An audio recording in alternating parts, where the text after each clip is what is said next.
¿Alguna vez has sentido que a pesar de tener todo el oro del mundo, tu vida está completamente vacía? Esta es la historia de un hombre que vivía rodeado de lujo, pero prisionero de su propio silencio, hasta que una visita inesperada y una pregunta inocente lograron derrumbar los muros que él mismo había construido. Prepárate, porque lo que estás a punto de escuchar te tocará el alma. Si te gusta este tipo de contenido, no olvides suscribirte a nuestro canal Cuentos que Enamoran. Nosotros publicamos videos todos los días. Dale like al video si disfrutas de esta historia y déjanos en los comentarios contando de dónde eres y a qué hora nos escuchas. El magnate cenaba siempre en absoluta soledad en su mesa monumental. Cierto día, la pequeña hija de la empleada doméstica se sentó junto a él y le formuló una interrogante que transformó su existencia.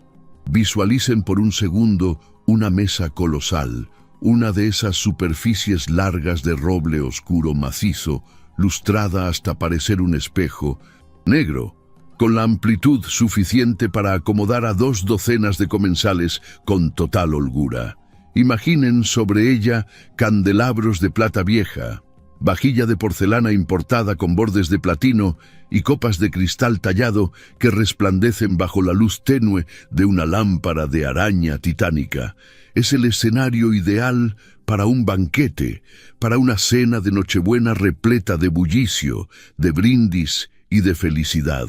Sin embargo, en esta residencia la realidad era diametralmente opuesta.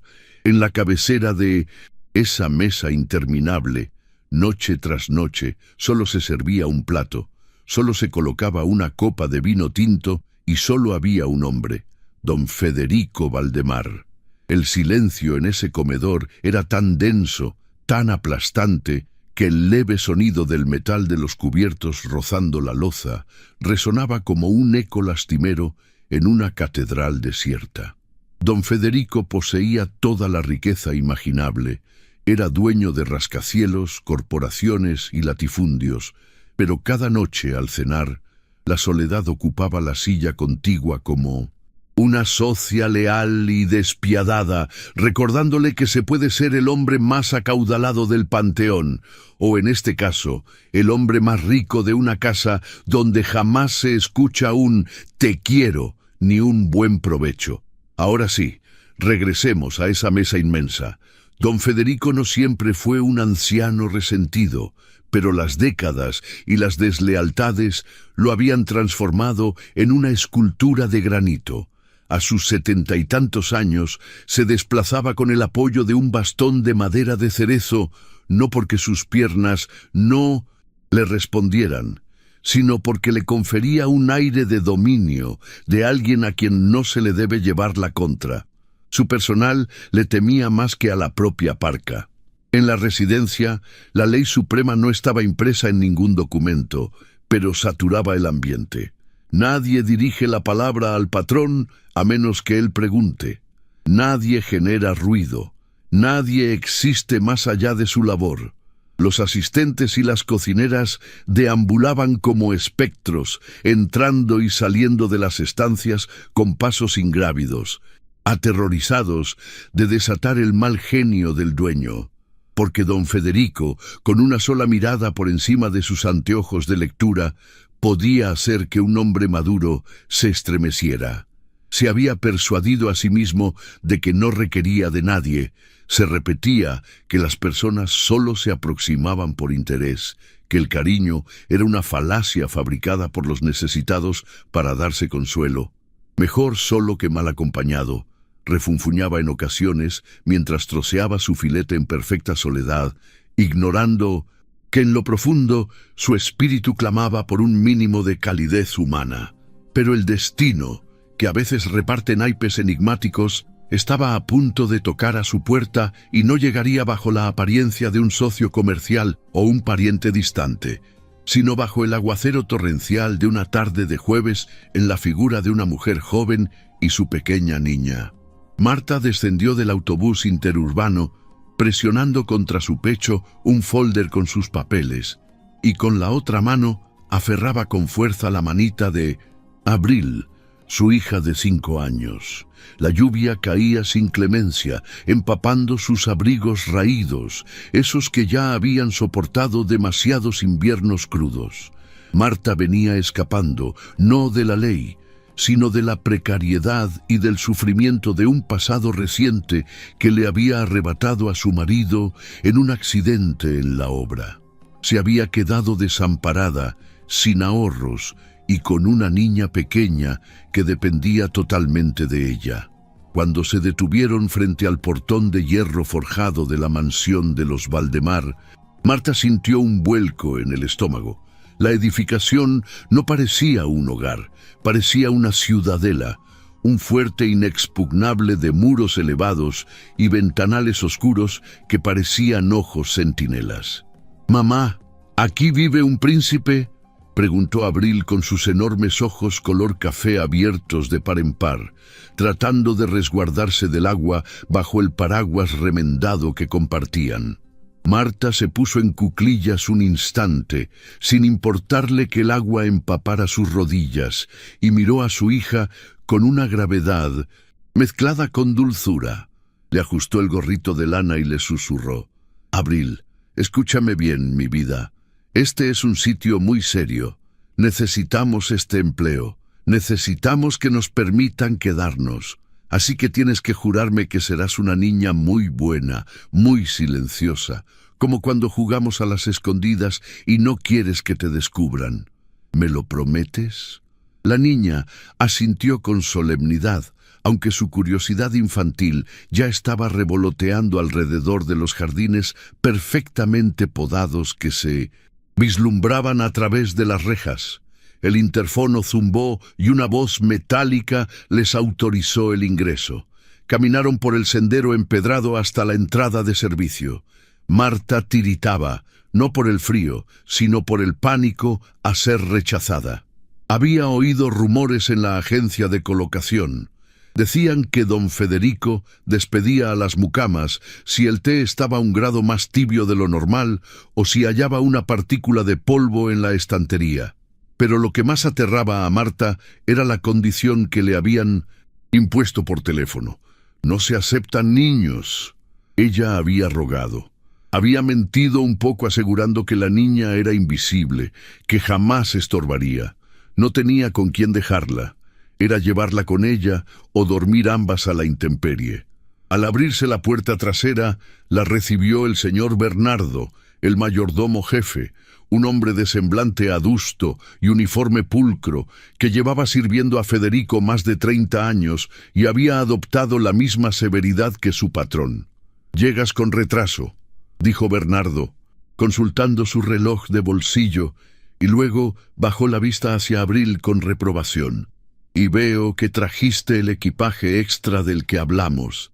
Te advertí, mujer, que el señor Federico no tolera el bullicio. Los niños son ruido, desorden y caos. Si esa cría emite un solo sonido mientras el señor está en casa, las dos estarán en la acera antes de que puedan parpadear. ¿Entendido?». Marta asintió vigorosamente, apretando la mano de Abril. «Sí, señor, se lo juro. Ella es muy tranquila. Se quedará en el cuarto de servicio. Ni siquiera notarán que existe. Por favor, necesito este trabajo». Bernardo las miró con desdén, pero les permitió el paso. «Más te vale. El señor está en su oficina. Ahora tienes 1 hora para instalarte en la habitación del fondo, y luego te quiero en la cocina. La cena se sirve a las 8 en punto, y recuerda, la mesa principal es sagrada. Nadie se aproxima cuando él está comiendo. Nadie». Mientras avanzaban por los pasillos de servicio, que eran angostos y fríos, Abril observaba de reojo hacia las puertas entreabiertas que daban a la zona principal de la casa. Alcanzó a divisar al final de un largo corredor esa mesa monumental de la que hablábamos al inicio. Estaba desierta, iluminada solo por la luz de la tarde grisácea. A Abril le pareció lo más melancólico que había visto en su corta existencia. No comprendía de lujos ni de finanzas, pero su corazón de niña entendía de emociones. Y esa casa, tan vasta y tan bella, olía a tristeza, lo que ni Marta, ni Bernardo, ni el propio don Federico sospechaban era que esa invisibilidad que prometieron no perduraría mucho, porque la pureza de una niña es como el resplandor del sol. Es imposible de ocultar por mucho tiempo y siempre halla la forma de filtrarse por las grietas más sombrías. Aquella noche, mientras Marta desempacaba sus escasas maletas en un cuarto húmedo y diminuto, don Federico se sentaba una vez más en su cabecera, solo, suspirando con la carga de su propia amargura, sin saber que a pocos metros de él había arribado la única persona en el mundo capaz de hacerle la pregunta que derrumbaría su fortaleza. La cocina de la mansión era un universo aparte, un laboratorio de acero y azulejos blancos inmaculados, donde el aroma a especias y estofados no conseguía caldear el ambiente. Allí Bernardo, el mayordomo, proseguía su letanía de advertencias con la exactitud de un comandante impartiendo instrucciones antes del combate. Marta escuchaba con la cabeza gacha, asintiendo a cada frase, mientras secaba unos platos que ya parecían limpios, pero que, según los estándares de la casa, debían centellear como diamantes. Abril, sentada en un banco alto en una esquina lejana, balanceaba sus piernitas colgando, abrazada a una muñeca de trapo vieja y remendada, su única compañera en aquel sitio ajeno. «Escúchame bien, muchacha», decía Bernardo bajando la voz como si los muros tuvieran oídos. «El señor Federico tiene horarios sagrados. A las 7 de la mañana, su café debe estar en la mesa. De la galería, a 80 grados, ni más ni menos. A la 1 almuerza en su despacho y no desea ver a nadie. Pero la cena es el instante más delicado». Bernardo hizo una pausa teatral, mirando de reojo a la niña en el rincón. «A partir de las 8 de la noche la planta baja es territorio vedado. El señor cena solo, no tolera el ruido de cubiertos ajenos, ni risas ni pisadas. Si tu hija tiene que ir al servicio o tiene sed, tendrá que aguantarse hasta que él se retire a sus aposentos. Un solo llanto, un solo grito de esa niña y no habrá piedad. El señor Federico no es un hombre cruel por naturaleza, pero digamos que la vida le arrebató la paciencia hace mucho tiempo». Marta sintió un escalofrío. Conocía lo que era perder la paciencia, pero también sabía lo que era perderlo todo. Hacía apenas un año su vida era modesta, pero dichosa. Tenía a Felipe, su esposo, un hombre de manos fuertes y corazón noble que trabajaba en la construcción. Pero una viga mal asegurada se lo llevó una mañana de febrero, dejándola viuda a los 30 años, con deudas y una niña que preguntaba todas las noches cuándo regresaría papá. Marta se tragó las lágrimas que amenazaban con brotar. No podía permitirse ser frágil ahora. Estaba allí por Abril. Soportaría el silencio, las reglas absurdas y el temor, con tal de que su hija tuviera un techo y comida caliente. «Entendido, don Bernardo», respondió Marta con voz firme, aunque sus manos temblaban levemente bajo el paño de cocina. «Abril no será un inconveniente. Ella sabe que estamos jugando al juego del silencio, pero lo que Marta ignoraba, y lo que Bernardo apenas se atrevía a murmurar entre los empleados más antiguos, era la razón detrás de aquella obsesión por la soledad de don Federico. No siempre había sido un ogro recluido en su torre de marfil. Años atrás, contaban las malas lenguas, Federico había sido un hombre jovial, rodeado de una familia extensa, pero la traición tiene un sabor amargo que nunca se elimina del paladar. Su propia sangre, aquellos a quienes él había entregado todo, le habían dado la espalda en su momento de mayor necesidad, tratando de declararlo incompetente para apoderarse de su fortuna. Desde ese día, Federico cerró las puertas de su casa y, lo que es peor, las puertas de su corazón. Se convenció de que el amor era una transacción mercantil y que la soledad era el único estado donde nadie podía apuñalarte por la espalda.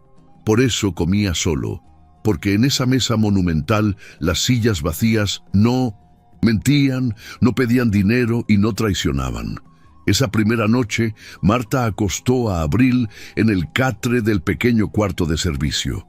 Acarició el cabello de su hija y le tarareó una canción de cuna casi sin emitir sonido, con el terror constante de que alguna nota musical se fugara por debajo de la puerta y llegara a los oídos del dueño de la casa.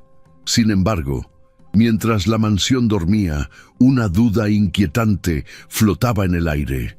¿Cuánto tiempo puede un hombre vivir blindado contra el mundo antes de que la vida encuentre una grieta por donde entrar? Los primeros días en la mansión transcurrieron con una lentitud agónica, marcados por el tic-tac incesante de los relojes de péndulo que adornaban los corredores. Para Marta, cada jornada era una batalla contra el polvo y el miedo. Limpiaba los mismos muebles 2 veces, asegurándose de que su reflejo se viera en la madera, y mantenía a Abril ocupada con cuadernos de dibujo y cuentos viejos en el cuarto de servicio. Ese pequeño cuarto, aunque humilde y estrecho, se había convertido en el único rincón cálido de aquella inmensa casa. Allí, madre e hija reían bajito, se abrazaban y comían lo que sobraba de la cocina, compartiendo un amor que irónicamente valía más que todas las obras de arte que colgaban en los salones principales. Pero, querida amiga, ya sabes cómo son los niños. Su curiosidad es una fuerza de la naturaleza que no entiende de prohibiciones ni de temores. Abril, con sus 5 años, empezó a sentir que aquel cuarto se le quedaba pequeño. Y aunque había prometido ser invisible, sus ojos grandes y observadores comenzaron a espiar el mundo prohibido del Señor. Para Abril, la mansión era como un castillo de cuento, pero un castillo congelado. No había flores frescas en los jarrones. Las cortinas siempre estaban medio cerradas, dejando la casa en una penumbra eterna, y el silencio era tan espeso que se podía cortar con un cuchillo. Pero lo que más le llamaba la atención a la niña era el gigante triste. Como ella, había bautizado en secreto a don Federico. Aprovechando los momentos en que su madre estaba ocupada lavando la ropa o fregando los pisos de mármol, Abril se asomaba sigilosamente por las esquinas de las puertas. Veía a don Federico caminar por los pasillos, arrastrando los pies, con la espalda encorvada bajo el peso de recuerdos invisibles. Lo veía sentarse en su sillón de cuero a leer el periódico sin pasar las páginas, con la mirada perdida en el vacío. Marta le había dicho que el señor era como un león bravo, que si la veía se enfadaría muchísimo, pero Abril, en su inocencia, no veía a un león. Veía algo que reconocía muy bien porque lo había visto en su propia madre cuando papá murió. Veía dolor. «Mami», susurró Abril una tarde, mientras Marta doblaba sábanas con nerviosismo. «¿Por qué el señor nunca se ríe? ¿Le duele la panza?» Marta se detuvo en seco y miró a los lados, aterrorizada de que alguien escuchara. «Shh, Abril, no hables de él. El señor es un hombre muy importante y muy serio. Los ricos son así, tienen muchas preocupaciones. Tú solo preocúpate de no hacer ruido». Pero Abril no quedó convencida. Ella había visto a gente pobre reírse a carcajadas en la parada del autobús y había visto a gente con dinero sonreír en la televisión. No, no era el dinero, había algo más. Una tarde, escondida detrás de una maceta gigante de helechos, vio a don Federico detenerse frente a un retrato antiguo de una mujer hermosa. Lo vio tocar el marco con sus dedos arrugados y suspirar tan profundamente que el aire pareció temblar. En ese momento, el miedo infantil de Abril desapareció por completo. Ya no le temía al ogro del castillo. Sintió una pena inmensa, esa compasión pura que solo los niños y los ángeles pueden sentir. Y sin saberlo, esa compasión estaba empezando a tejer un puente invisible entre la pequeña hija de la empleada y el millonario solitario. Un puente que pronto tendría que cruzar, aunque eso significara desafiar todas las reglas. La atmósfera en la mansión cambió drásticamente unos días después, cuando el cielo se tiñó de un gris casi negro y una tormenta eléctrica se desató con furia sobre la ciudad. Los truenos hacían vibrar los ventanales de cristal de la casa, y el viento aullaba entre los árboles del jardín como si fueran almas en pena lamentándose. Era una de esas noches en las que hasta las sombras parecen tener vida propia, y el mal humor de don Federico, que ya era habitual, se transformó en una tempestad tan violenta como la que ocurría afuera. Esa tarde, el magnate llegó a casa antes de lo previsto. Venía de una reunión desastrosa, empapado, porque el chófer había tardado unos segundos de más en abrir el paraguas. Entró al vestíbulo principal hecho una furia, golpeando el suelo con su bastón, dejando huellas de barro y agua sobre las alfombras persas. Marta estaba cruzando el pasillo lateral con una pila de toallas limpias cuando se detuvo en seco, escondiéndose detrás de una columna. Desde allí presenció una escena que le heló la sangre. Un joven ayudante de cámara, nervioso por la presencia imponente del patrón, intentó tomar su abrigo mojado, pero con el temblor de sus manos dejó caer el sombrero de Federico al suelo. El silencio que siguió fue aterrador. Federico miró el sombrero, luego miró al muchacho, y su voz retumbó más fuerte que los truenos. ¡Inútil!, gritó con el rostro enrojecido por la ira. ¿Es que nadie en esta casa tiene cerebro? Ni siquiera eres capaz de sostener un sombrero. ¡Lárgate de mí! Vista antes de que te despida ahora mismo. El muchacho salió corriendo, conteniendo las lágrimas, y Federico se encerró en su despacho dando un portazo que hizo temblar las lámparas. Marta, petrificada, se llevó una mano a la boca. Si el señor era capaz de tratar así a un hombre por un simple error, ¿qué haría si descubriera a una niña pequeña viviendo bajo su techo? El miedo se apoderó de ella, un miedo visceral y profundo. Corrió hacia el cuarto de servicio, decidida a encerrarse con Abril y no salir hasta que la tormenta, tanto la de afuera como la de adentro, hubiera pasado. Pero al entrar al cuarto, su corazón dio un vuelco. La cama estaba vacía. Abril, susurró buscando debajo de la cama, en el armario. Nada. El pánico la invadió. La puerta del cuarto estaba entreabierta. Mientras Marta estaba distraída con las toallas y paralizada por la escena del vestíbulo, Abril, aburrida y ajena al peligro, había salido a explorar. La niña caminaba de puntillas por el pasillo alfombrado. En sus manos no llevaba un juguete, sino una hoja de papel arrugada y unos crayones de cera. Había escuchado los gritos, había escuchado el portazo, pero a diferencia de los adultos que reaccionan con miedo, Abril reaccionó con esa lógica aplastante de la infancia. Si el señor grita es porque está triste o enojado, y cuando alguien está triste necesita un regalo. Abril llegó hasta la imponente puerta de roble del despacho de don Federico. Podía escuchar los pasos pesados del anciano al otro lado, caminando de un lado a otro como un león enjaulado. La niña se agachó. Sabía que no podía entrar. Su mamá se lo había prohibido 1000 veces, pero nadie le había dicho que no podía dejar un mensaje. Con mucho cuidado, deslizó su dibujo por debajo de la puerta.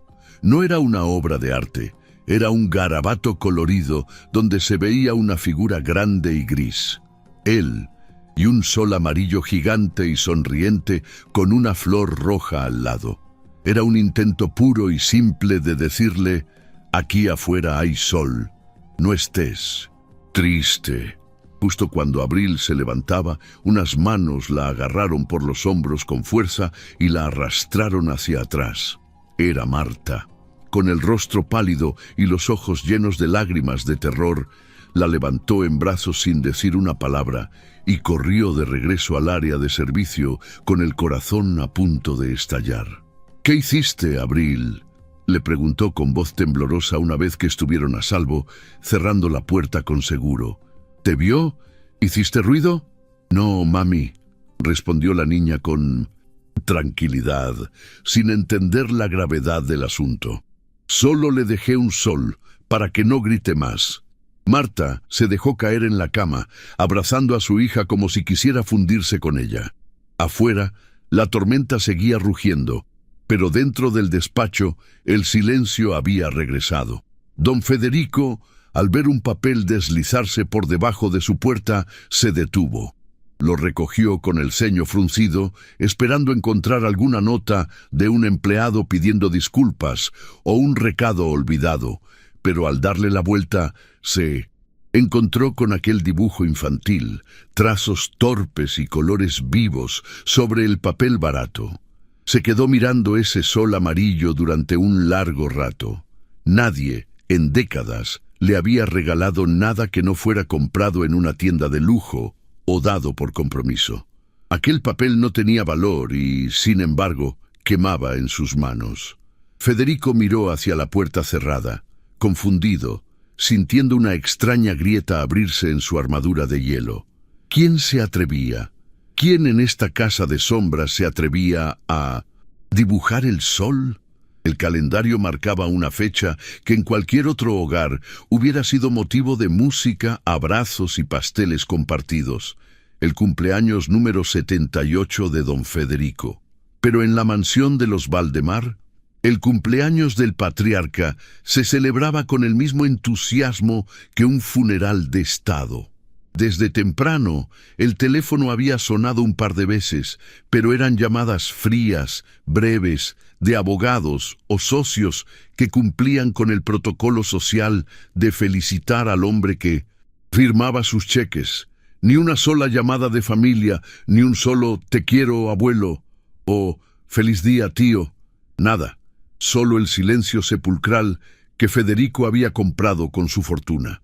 Esa noche, la mesa gigante estaba vestida de gala, manteles de lino egipcio, candelabros de plata pulida hasta el extremo y una cena digna de la realeza. Costillar de cordero, puré trufado y un vino tinto más viejo que la propia casa.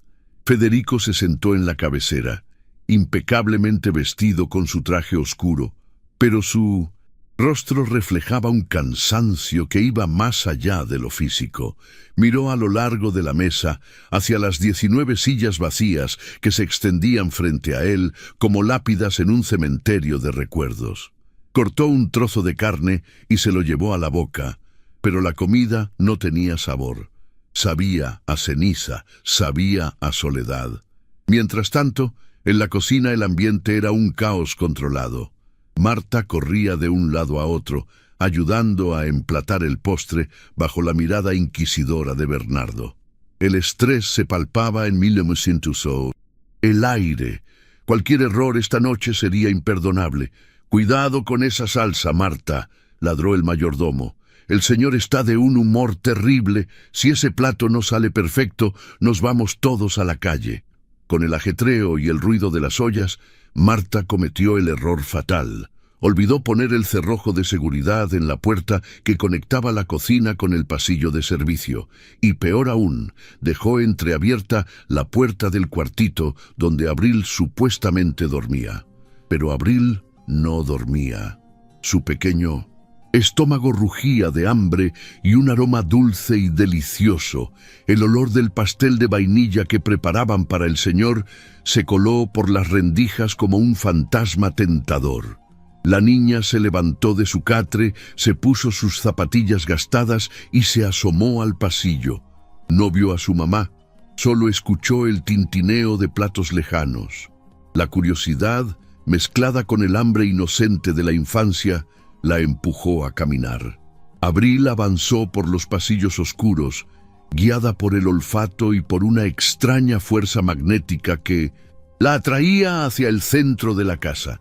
Pasó por delante de cuadros de señores serios con bigote, pisó alfombras tan suaves que parecían nubes, hasta que llegó a las inmensas puertas dobles del comedor principal, que estaban ligeramente abiertas para permitir el paso de los camareros. Desde la penumbra del pasillo, Abril miró hacia adentro. Lo que vio la dejó clavada en el sitio. Allí estaba el gigante triste, sentado en su trono de madera, rodeado de una inmensidad vacía. La luz de las velas proyectaba sombras largas en las paredes, y el hombre parecía tan pequeño, tan frágil en medio de tanto lujo, que a Abril se le olvidó el hambre. Ella no entendía de protocolos ni de clases sociales. Ella solo veía a un abuelito comiendo solito en su día especial. Y en su lógica de niña de 5 años, eso era la cosa más triste del mundo. Nadie debería soplar las velas sin que alguien le cante.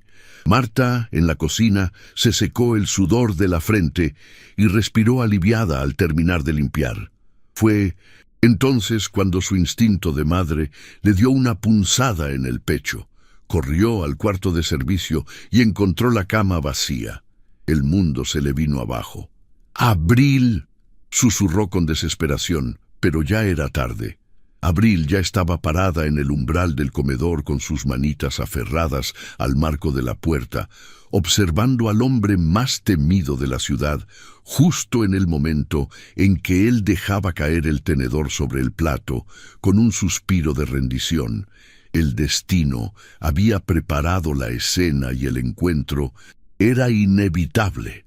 Don Federico tenía la copa de vino a medio camino de sus labios cuando un sonido extraño rompió el silencio sepulcral del comedor. No fue el tintineo de una cuchara ni el paso cauteloso de un mayordomo. Fue algo mucho más ruidoso y abrasivo. El sonido de madera pesada arrastrándose contra el piso de mármol pulido. ¡Crash! El magnate bajó la copa lentamente, frunciendo el ceño, incapaz de procesar lo que sus ojos veían. Al otro lado de la mesa, a su derecha, una figura diminuta luchaba con todas sus fuerzas para mover una de las sillas victorianas de respaldo alto. Era Abril. Con sus bracitos delgados y su vestido remendado, empujaba el mueble que pesaba 3 veces más que ella, resoplando por el esfuerzo hasta que logró acercarlo lo suficiente a la mesa. El tiempo pareció detenerse en ese instante. Federico, el hombre que hacía temblar a ejecutivos y políticos con una sola mirada, se quedó petrificado. No gritó, no llamó a seguridad, simplemente observó fascinado y horrorizado a la vez como aquella intrusa de apenas 1 metro de altura trepaba por la silla como si fuera una montaña, hasta quedar sentada de rodillas para poder alcanzar la altura de la mesa. Abril acomodó su muñeca de trapo sobre el mantel de lino impoluto, justo al lado de la copa de cristal, y luego levantó la vista. Sus ojos color café se encontraron directamente con los ojos grises y tormentosos del anciano. No había miedo en su mirada, solo una curiosidad infinita y esa honestidad brutal, el que solo tienen los niños. «¿Quién eres tú?», preguntó Federico con una voz ronca que no usaba desde hacía horas. Su tono no fue de furia, sino de pura incredulidad. «¿Cómo te atreves a entrar aquí?». Abril no se inmutó. Miró el plato del señor. Luego miró las 19 sillas vacías que los rodeaban y finalmente volvió a mirar al anciano. «Soy Abril», respondió con naturalidad, «y vine porque huele a pastel, pero me dio pena». Federico parpadeó confundido. «¿Pena? ¿De qué estás hablando, niña? Debería llamar a tu madre y echarte a la calle ahora mismo».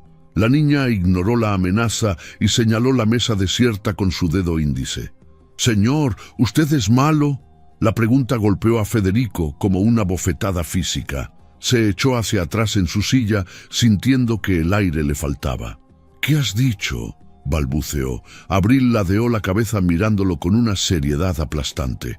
«Mi mamá siempre me dice que comer es para compartir. Dice que la gente buena siempre tiene a alguien con quien partir el pan. Y en 1900, mi escuela, cuando un niño se porta mal y es grosero, la maestra lo castiga y lo hace sentarse solo en el rincón». La niña hizo una pausa, sus ojos brillando a la luz de las velas, y lanzó el golpe final. la frase que atravesaría la armadura de hierro de don Federico y llegaría hasta el rincón más olvidado de su alma. Entonces, si usted tiene una mesa tan grandota y tanta comida rica, pero está solito aquí, sin ningún amigo, sin familia, sin nadie, ¿es porque usted es muy malo y nadie lo quiere? ¿O es que está castigado? El silencio que siguió a esa pregunta fue absoluto. No se oía ni el viento afuera. Federico sintió un nudo en la garganta que le impedía respirar. Toda su vida, su éxito, su dinero, justificados bajo la premisa de que era un hombre respetable y envidiado, se desmoronaron ante la lógica implacable de una niña de 5 años. Ella no veía a un magnate. Ella veía a un niño castigado en el rincón solo porque nadie lo quería. La primera reacción de don Federico fue la defensa instintiva de una bestia herida. Sus manos se cerraron en puños sobre el mantel blanco, haciendo temblar la vajilla de plata. Sintió una oleada de calor subirle por el cuello, esa furia antigua que usaba como escudo para que nadie se le acercara demasiado. Abrió la boca para gritar, para llamar a seguridad, para expulsar esa pequeña intrusa que se atrevía a psicoanalizar su vida con la crueldad inocente de la infancia. Quería decirle que él era un hombre poderoso, que esa soledad era una elección, un privilegio de reyes, pero las palabras se le atascaron en la garganta, porque cuando miró de nuevo a Abril, no vio burla en sus ojos, vio una preocupación genuina. Vio a una niña que en su lógica simple sentía lástima por el hombre más rico de la ciudad y eso lo desarmó por completo.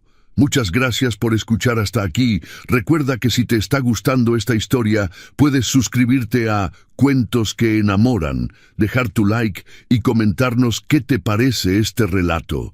Volvamos al comedor. Federico sintió que el aire se volvía pesado. La palabra castigado resonaba en su cabeza como un eco infinito. De repente, las imágenes de su vida pasaron ante sus ojos. Las navidades vacías, las llamadas de negocios que sustituían a los abrazos, la frialdad de una casa que era más un museo que un hogar. Se dio cuenta, con un dolor agudo en el pecho, de que la niña tenía razón. Estaba castigado. Se había castigado a sí mismo, encerrándose en su orgullo, creyendo que el dinero podía sustituir al amor. Sus hombros, siempre tensos y erguidos, se hundieron. La ira se disolvió, dejando paso a una tristeza tan profunda que le llenó los ojos de lágrimas. Una lágrima solitaria, pesada y cargada de años de silencio, rodó por su mejilla arrugada. En ese preciso instante la puerta del comedor se abrió de golpe. Marta irrumpió en la sala, pálida como un fantasma, con el aliento entrecortado y el terror pintado en el rostro. ¡Abril!, gritó ahogadamente corriendo hacia la mesa. ¡Ay! Dios mío. Perdón, señor, perdóneme, por favor. Marta agarró a la niña por los hombros, intentando bajarla de la silla con movimientos torpes por el pánico. No volverá a pasar, se lo juro. Nos vamos ahora mismo. No llame a la policía, por favor. Ya nos vamos, ya nos vamos. Marta lloraba imaginando lo peor, pensando en que esa noche dormirían en la calle bajo la lluvia. Espera. La voz de Federico no fue un grito, sino un ruego ronco y quebradizo. Marta se congeló abrazando a Abril contra su pecho, esperando el veredicto final.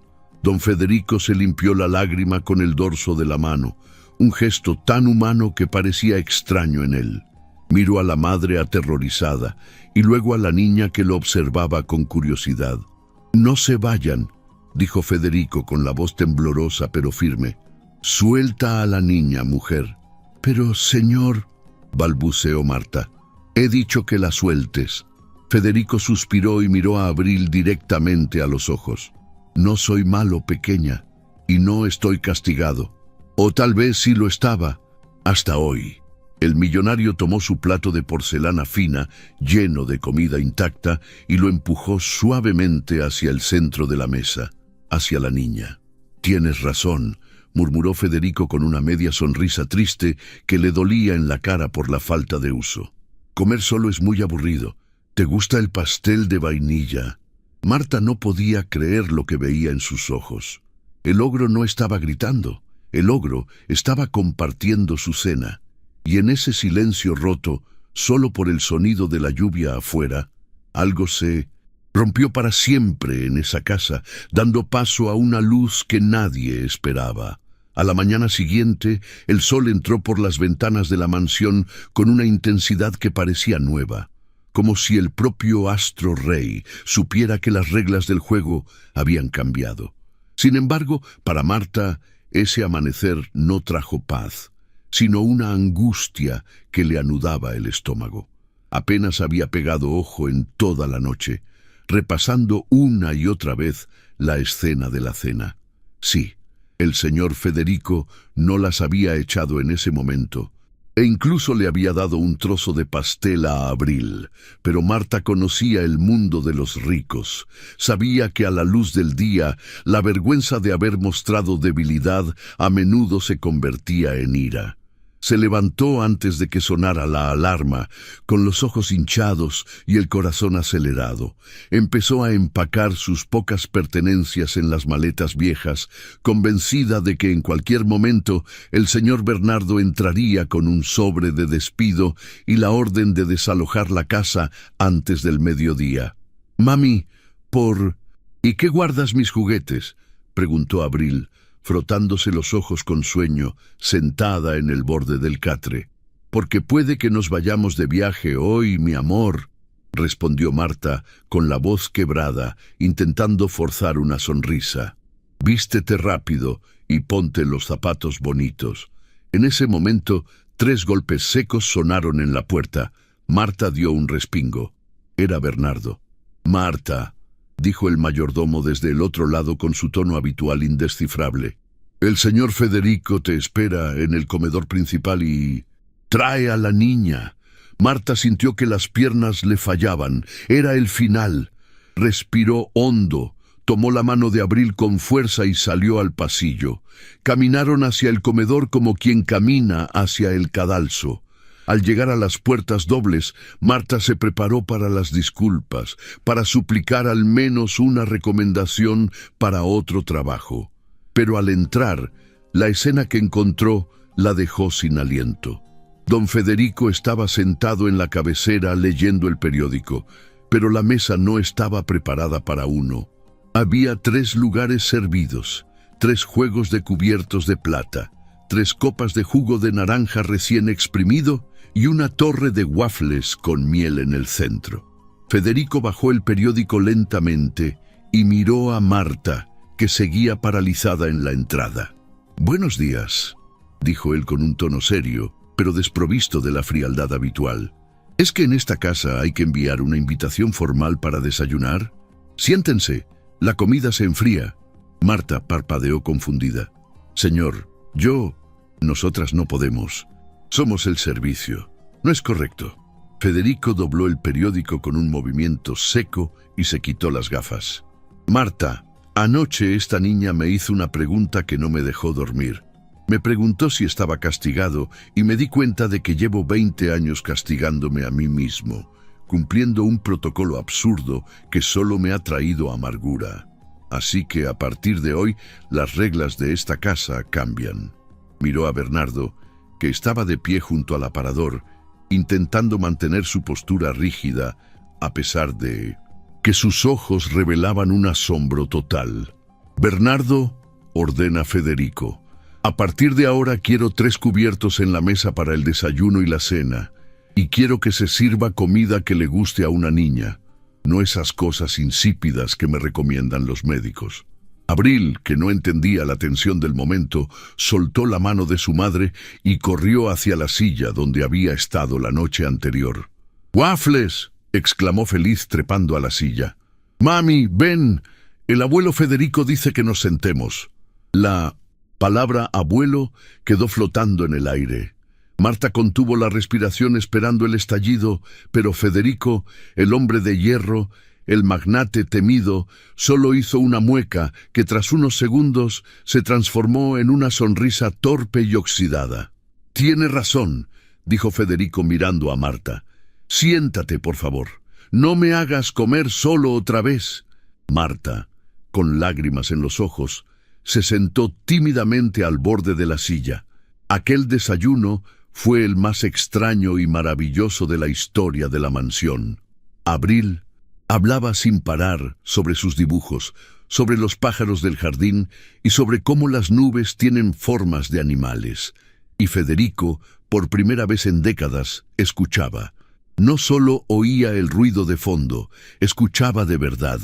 Incluso se le vio reír, una risa grave y corta cuando Abril se manchó la nariz de miel.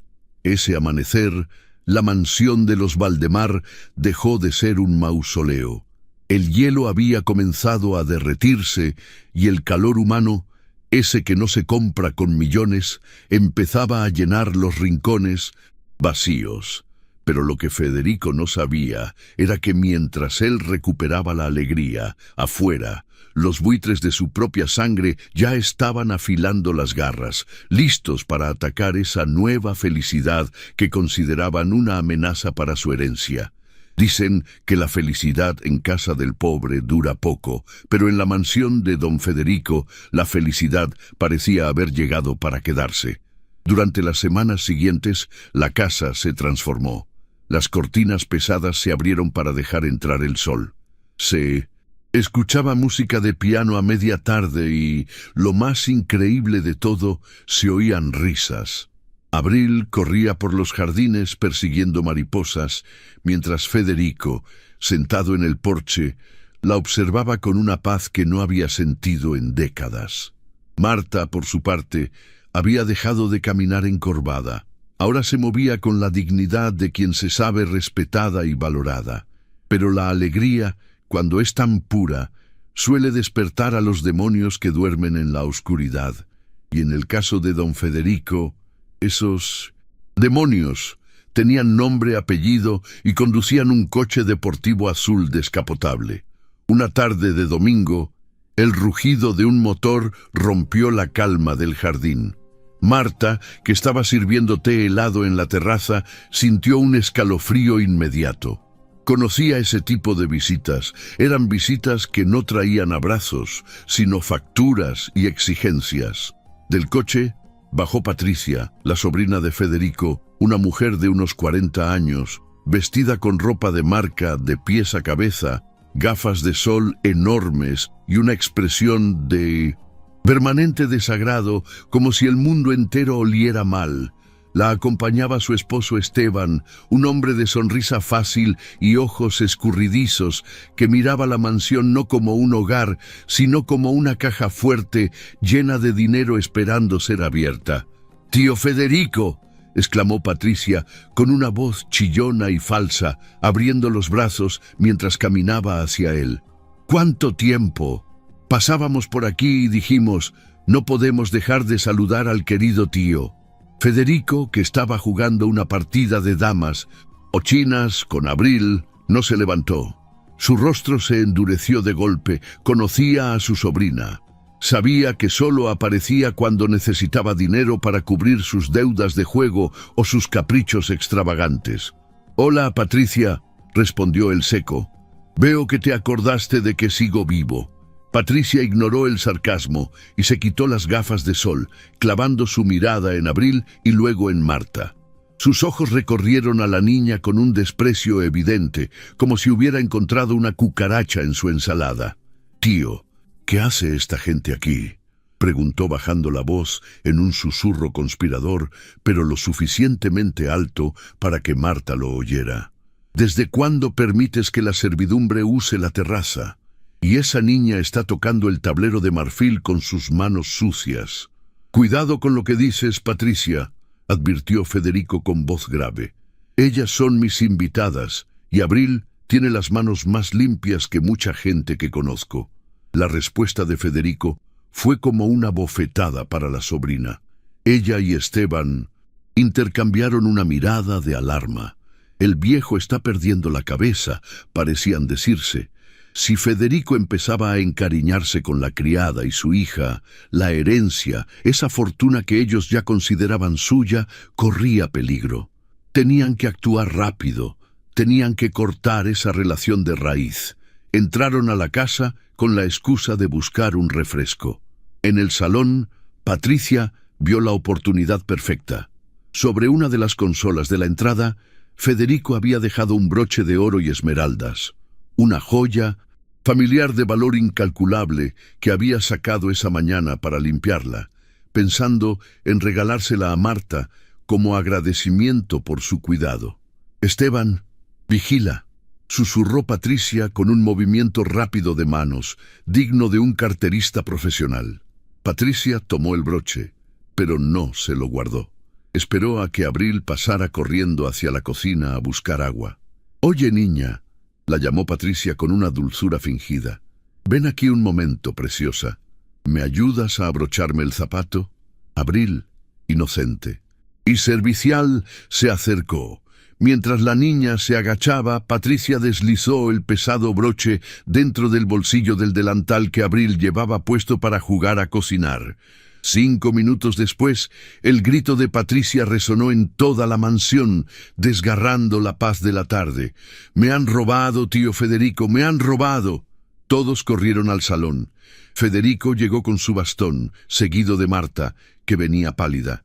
«¿Qué pasa ahora?», preguntó el anciano molesto. «¡El broche de la abuela!», gritó Patricia, fingiendo un ataque de histeria. «Estaba aquí mismo. Lo vi al entrar y ahora no está. Alguien se lo ha llevado». Sus ojos de depredadora se clavaron en Marta y luego bajaron hacia Abril. «Tío, no quiero pensar mal, pero en esta casa nunca faltó nada hasta que dejaste entrar a esta gente de la calle. Exijo que las revises ahora mismo». «¡Eso es mentira!», saltó Marta abrazando a su hija. «Nosotras no somos ladronas». «Ah, ¿no?». Patricia avanzó hacia Abril con una sonrisa cruel. «A ver, niña, ¿qué tienes en el bolsillo? Se te ve muy abultado».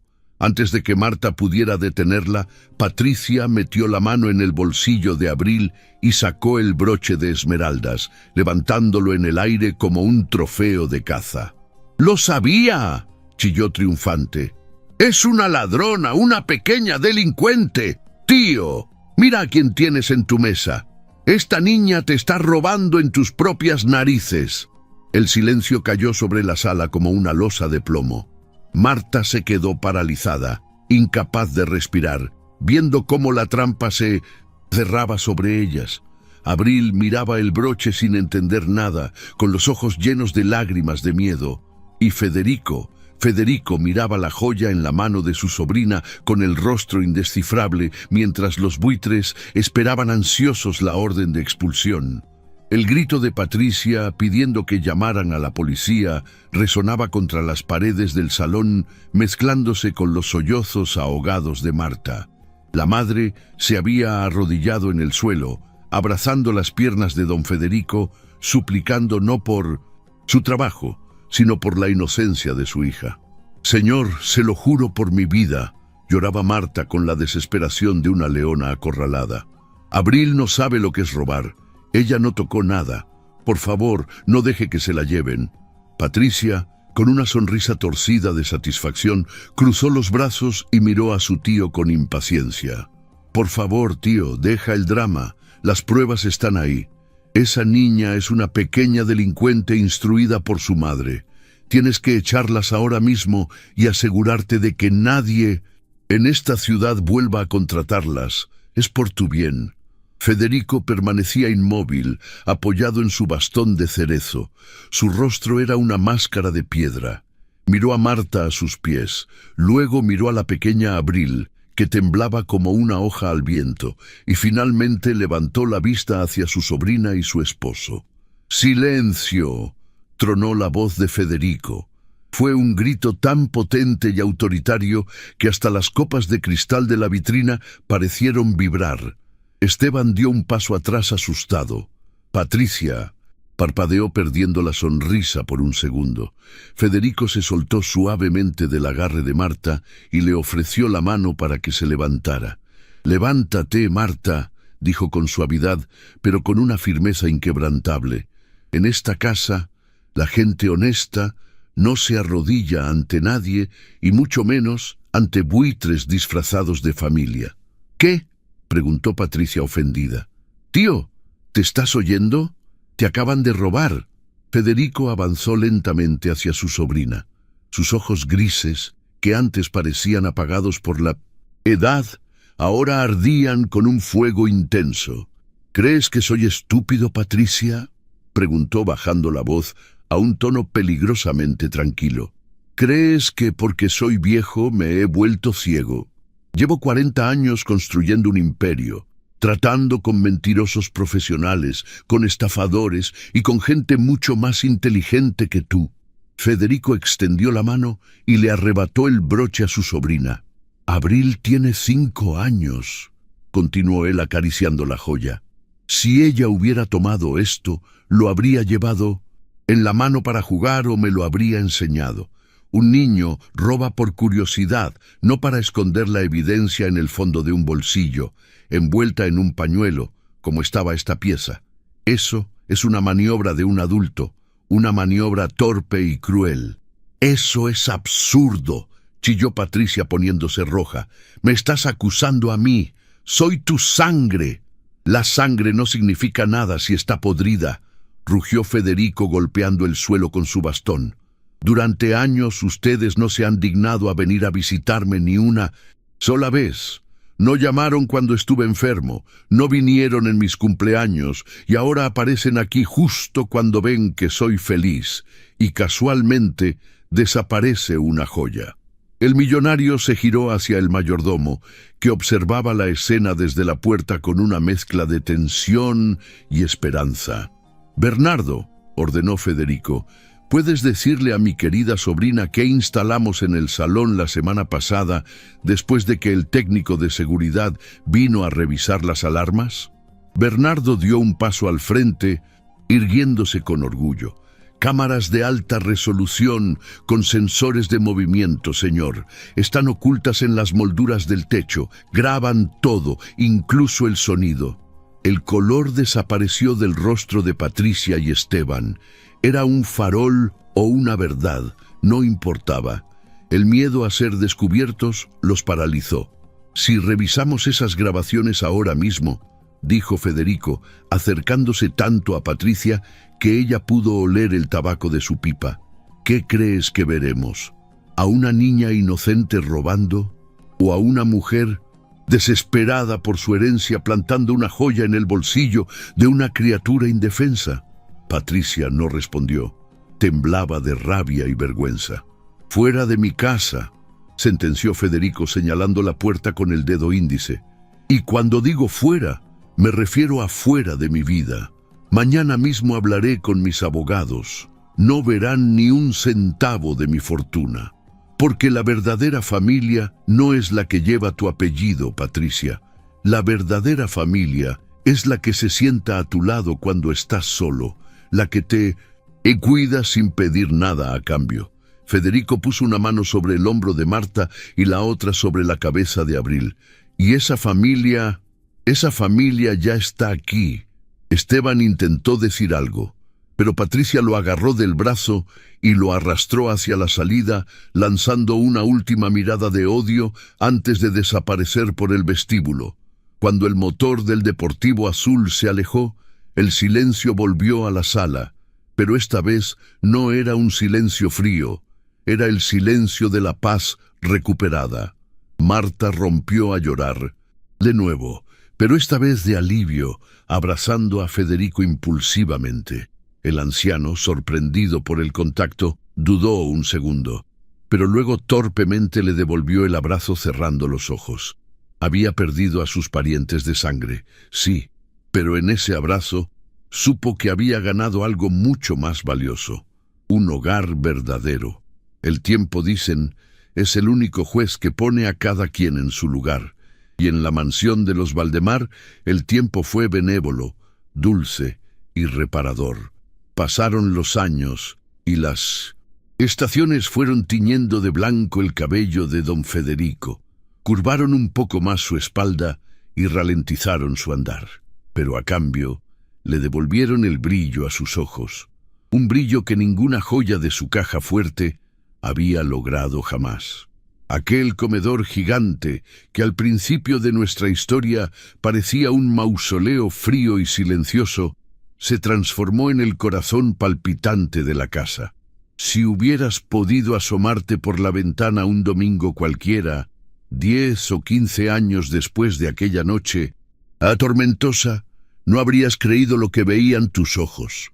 La mesa de roble ya no estaba vacía, al contrario, a veces faltaban sillas. Allí estaba Marta, ya con algunas arrugas alrededor de los ojos que denotaban una vida de sonrisas, presidiendo la organización del almuerzo como la verdadera matriarca del hogar. Ya no llevaba uniforme, vestía colores alegres y se movía con la seguridad de quien sabe que pertenece a ese lugar por derecho de amor, no de contrato. Y allí estaba Abril. Ya no era la niña pequeña que arrastraba sillas pesadas. Se había convertido en una jovencita hermosa, inteligente y bondadosa que estudiaba medicina con el apoyo incondicional de su abuelo Federico, quien no se perdía ni una sola de sus ceremonias escolares. Pero la mesa no solo estaba ocupada por ellos tres. A menudo había amigos de la Universidad de Abril, vecinos que antes temían pasar por la verja y ahora venían a compartir un café, e incluso algún antiguo empleado jubilado al que Federico invitaba para recordar viejos tiempos. El silencio había sido desterrado para siempre. Ahora había ruido de cubiertos chocando, brindis improvisados, debates acalorados sobre política y sobre todo carcajadas que rebotaban en las paredes y espantaban cualquier sombra de soledad. En una de esas tardes, mientras celebraban la graduación de Abril, don Federico se quedó un momento en silencio, observando la escena. Tenía las manos apoyadas sobre el mantel, unas manos ya muy temblorosas y manchadas por la edad. Miró a Marta, que servía más pastel, y a Abril, que reía a carcajadas contando una anécdota. Sintió una presión en el pecho, pero no de dolor, sino de una gratitud tan inmensa que casi le costaba respirar. Recordó al hombre que era antes, el gigante triste, el millonario que cenaba solo rodeado de oro, esperando la muerte en un castillo de hielo, y se dio cuenta de lo cerca que había estado de perderse todo esto. Si esa niña no hubiera tenido la valentía de sentarse a su lado y hacerle aquella pregunta impertinente, él habría muerto siendo el hombre más rico del cementerio, pero el más pobre del mundo. «Abuelo, ¿en qué piensas?», preguntó Abril, tomándole la mano con dulzura, sacándolo de sus pensamientos. Federico apretó la mano de la joven, sintiendo el calor de la vida que fluía a través de ella. «Pienso en que soy un hombre afortunado, hija mía», respondió con la voz ronca por la emoción. «Pienso en que pasé la mitad de mi vida construyendo edificios y acumulando fortuna, creyendo que eso era el éxito, pero me equivoqué. El verdadero éxito no es llenar el banco de dinero, sino llenar esta mesa de gente que te ama. Ustedes me salvaron de mi propia soledad». Marta se acercó y le besó la frente, un gesto de cariño que valía más que cualquier herencia. Don Federico falleció un par de años después, en paz en su propia cama y sosteniendo la mano de su hija del corazón. No murió solo. Su funeral no fue el evento protocolario y frío que habría sido años atrás. Fue una despedida llena de flores, lágrimas sinceras y personas que le agradecían no por su dinero, sino por su bondad tardía pero genuina. La mansión no se vendió. Quedó para Marta y Abril, quienes la convirtieron en un lugar de puertas abiertas, manteniendo vivo el legado del hombre que aprendió a amar al final del camino. Esta historia nos deja una enseñanza profunda que ojalá guardes en tu corazón para siempre. A veces construimos muros para protegernos del dolor, sin darnos cuenta de que esos mismos muros nos impiden recibir la felicidad. La verdadera riqueza de un ser humano no se mide por lo que tiene, sino por con quién lo comparte. No esperes a que sea tarde. No esperes a tener la mesa perfecta o la casa perfecta para invitar a alguien a tu vida. Rompe el protocolo, arrastra la silla, perdona, ama y deja entrar a las personas, porque al final de nuestros días, lo único que nos llevamos es el amor que dimos y el amor que recibimos. Y con esta reflexión tan emotiva, terminamos nuestra historia de hoy. Si este relato te hizo derramar una lágrima, si te hizo pensar en tu familia o te llenó de esperanza, por favor, te invito de todo corazón a que te suscribas a nuestro canal, nos regales un me gusta y actives la campanita. Quiero leerte. Escribe en los comentarios desde qué ciudad o país nos has acompañado hoy y qué sentiste al escuchar el final de Don Federico. Tu opinión es el alma de este canal. Y ahora no te vayas, porque aquí mismo te dejo la siguiente historia que estoy seguro de que también tocará las fibras más sensibles de tu corazón. Haz clic y acompáñanos.